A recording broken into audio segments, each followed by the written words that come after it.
Hey everybody, AwesomeMattG here, and today we're going to be doing a afterthoughts video about Mirror's Edge. So this game was, for those of you that watched it, it was surprisingly short, although I say surprisingly short, I wasn't that surprised it was this short. I knew it was kind of I don't know how to describe it. You kind of want to call it an independent title because it was kind of it kind of felt like it was a Portal-esque game, where it was a game that wasn't really intended to be a full-fledged game, other than the fact that they were like, hey, let's throw something cool together and see what happens, and then halfway through they were all like, wow, we could actually make a game out of this. And so they just built a game around it, and that's how it kind of felt. I know it's made by EA and it's made by DICE, and those aren't really considered to be... EA definitely isn't an indie studio, and DICE really isn't an indie developer.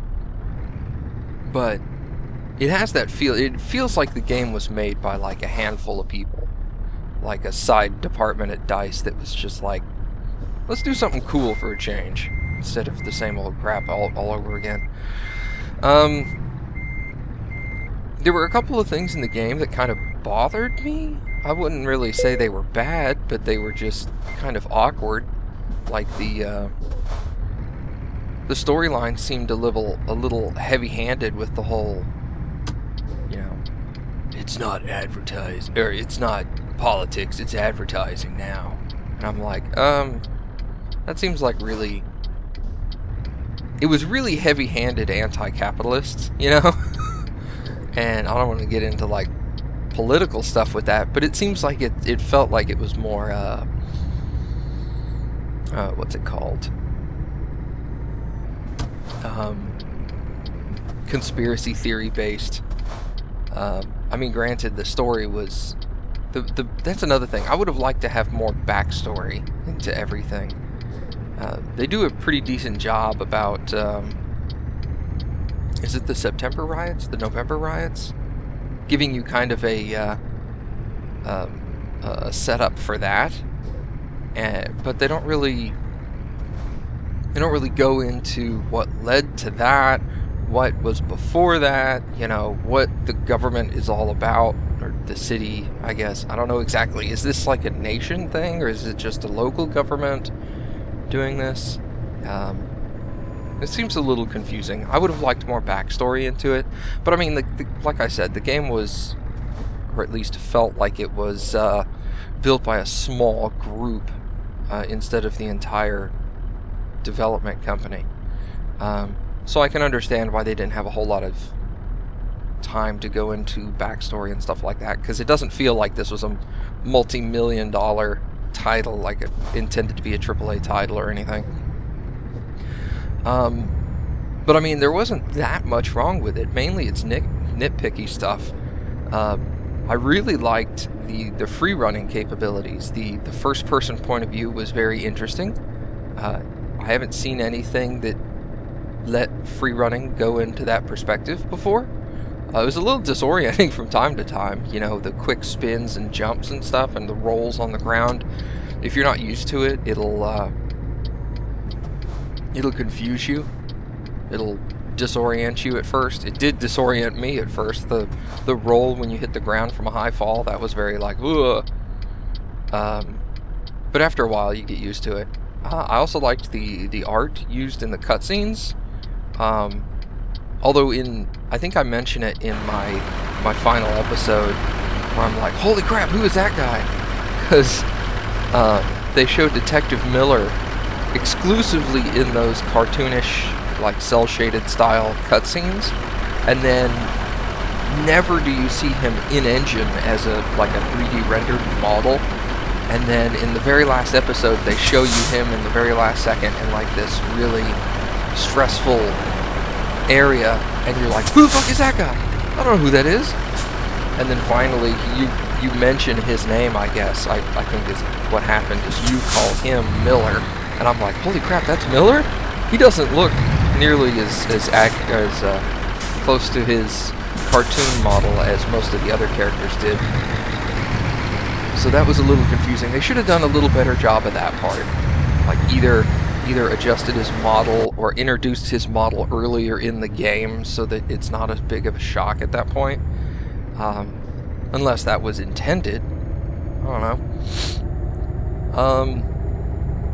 Also, in the end, when you find out who in your crew has betrayed you, I wasn't that shocked, I'll be honest.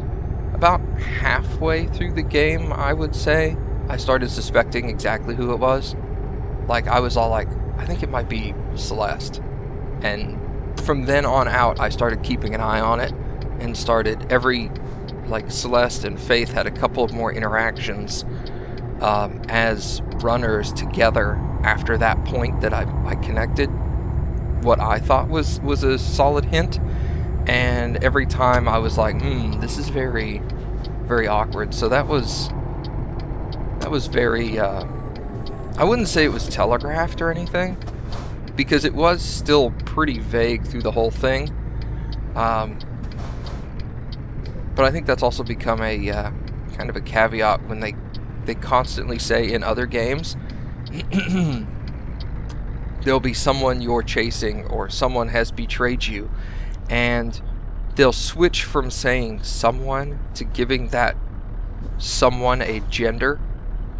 And I've seen it go both ways, but usually it's going he, her, I'm sorry, not her, he, the guy, this dude, and then at the end it turns out to be a lady. And you're like, oh, wow, I thought it was a dude the whole time. Or a couple of times they'll say she, her, blah, blah, blah, and then it turns out to be a dude at the end.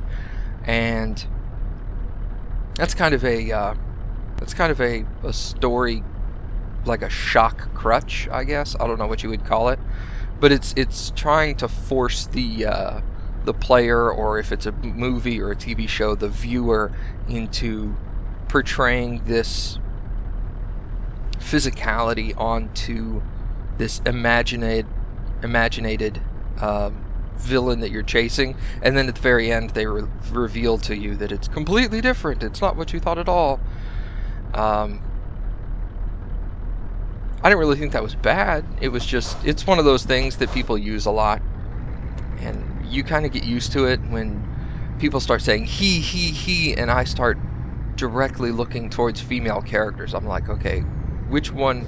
How many female characters are in the game? There's really only one, besides Faith and her sister, who obviously Faith didn't set herself up, and her sister, who's being carted off to jail, she's not Kate, I couldn't figure out what her name was, who's being carted off to jail. I'm like, are there any other female characters? Nope, there's just Celeste. So I kind of made that's one of the ways I made the connection of pointing directly at Celeste, is they kept saying he instead of somebody. And so I was all like, maybe it's female, maybe it's not male at all. Although I didn't really like Jackknife until the point, at a certain point when I connected it to Celeste, and I was like, okay, it's totally Celeste the whole time. And then Jackknife showed up at the end and he was involved. That part caught me off guard. I wasn't like super shocked, because I didn't really like the guy, but I was more like, whoa, okay, this guy's here. I just expected someone else to be here. I don't know who I expected at that point, but maybe I forget who the other politician is. The one that hired Ropeburn to kill Pope. I forget who that was. Anyway, whoever that politician was, I kind of expected him to be there, and then to have Jackknife show up, I was all like, oh, okay. Not a huge shock, but still. But yeah, the free running was awesome. The combat was a little awkward. They made it seem like there was a huge variation to combat, like you could run up to somebody and kick them and punch them, and you could do flying kicks and sliding kicks, and you could do kicks off of walls, and you could do jumps and all this cool stuff, and then you would get into a fight with a police officer, and you would have the same 3-punch animations over and over again. It was like 1-2 double punch, 1-2 double punch, and I'm like, there's no variation in that at all. And then your slide was always a kick in the nuts. and your jump kick was always trying to go for the face. There was no variation there. There were no like multiple animations. Every police type that held guns, so like you had the assault rifle guys, and you had the pistol guys, and you had the shotgun guys, and you had the heavy weapons guys. Every one of them, when you had the interrupt to steal their gun, the interrupts were always identical for that style. So your interrupt for the assault rifle guys was always to like grab it and, you know, break it over the back of their heads or that kind of stuff. There could have been more variety in the combat, and I felt like in certain situations combat was more difficult to avoid than it should have been. There were certain situations where they would post officers like directly in the only path to proceed, and it forced you to fight them, because obviously you can't run by two heavy gunners that are standing right in front of the door, the one door you have a chance to go through. So you have to take them out somehow. And it would have been nice if they had put in a non-combative way to complete absolutely everything. And I'm sure somebody has done it. But it seems like the game was touted as a free-run, open world, you can go anywhere kind of game. And it really wasn't that. I mean, you could run and jump and climb trees and do all that kind of, not climb trees, but you know what I mean. You could run and jump and climb stuff and get into lots of places in the predetermined path, but there was still a very specific predetermined path. Again, a lot of these afterthoughts videos tend to seem negative as I'm talking about them, and some of them are, don't get me wrong. Some of them I'm really chewing the game out, being like, this game was bad. But no, this game was not bad. I would give this game, you know, a really high score. I really liked it. It was very entertaining. It was new. It was different.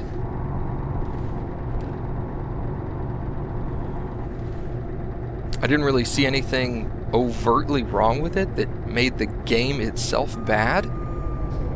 It was just, I'm being nitpicky about certain things. I'm interested in the new game that was announced at E3, but I'm not sure. Some people say it's a reboot, some people say it's a sequel, some people say it's a prequel. I don't know what it is. I don't think enough information. Well, I haven't researched it. I'll be honest. I haven't done a lot of research into it. I watched E3 and I saw the little trailer about it, but it wasn't really a trailer, it was a teaser. It was just like, oh, it's yeah, that's Mirror's Edge. And they were all like, it's Mirror's Edge something, a name. It's not 2. So, usually when a game comes out titled number 2, you know for sure it's a sequel. But when they give it a name afterwards, you're like, I don't know, is this a different character? Is this... I think it's still Faith, I don't know. Anyway. Doesn't matter.